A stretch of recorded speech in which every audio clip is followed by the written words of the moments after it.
महाराष्ट्र में बीजेपी 2024 के चुनावों में 40 से अधिक सीटें जीतने के लक्ष्य की तैयारियां कर रही है।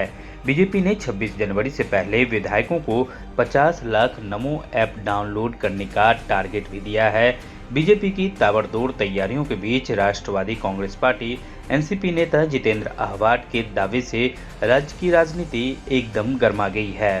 आहवाट ने दावा किया है कि अभी हाल ही में बीजेपी आरएसएस की बैठक हुई थी। इसमें 2024 को बीजेपी की भूमिका तय हो गई है। बीजेपी के सहयोगी दलों को कमल के चुनाव चिन्ह पर ही लड़ना होगा। आहवाट के इस दावे से राजनीति गर्मा गई है। शरद पवार के करीबी नेताओं में शामिल आहवाट ने सोशल मीडिया प्लेटफॉर्म एक्स पर लिखा है कि बीजेपी और आरएसएस यानी राष्ट्रीय स्वयंसेवक संघ के बीच मीटिंग हुई थी। इस ट्वीट में जितेंद्र आहवाट ने यह भी कहा कि इस बैठक में 2024 के चुनाव और बीजेपी की भूमिका तय की गई है। जितेंद्र आहवाट ने लिखा है कि 2024 में बीजेपी महाराष्ट्र में अकेले लड़ेगी। आहवाट ने कहा कि जो लोग बीजेपी के साथ चुनाव लड़ना चाहते हैं उन्हें कमल पर चुनाव लड़ना होगा। जितेंद्र अवध के ट्वीट से राजनीतिक गलियारों में चर्चा छिड़ गई है।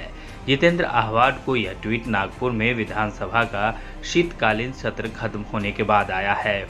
बीजेपी नेता और राज्य में उप मुख्यमंत्री देवेंद्र फडणवीस ने कुछ समय पहले टाइम्स ऑफ इंडिया के इंटरव्यू में कहा था कि बीजेपी राज्य की 26 सीटों पर लड़ेगी। इसके बाद चर्चा हुई थी कि एकनाथ शिंदे की अगुवाई वाली शिवसेना और एनसीपी को 11-11 सीटें मिल सकती हैं।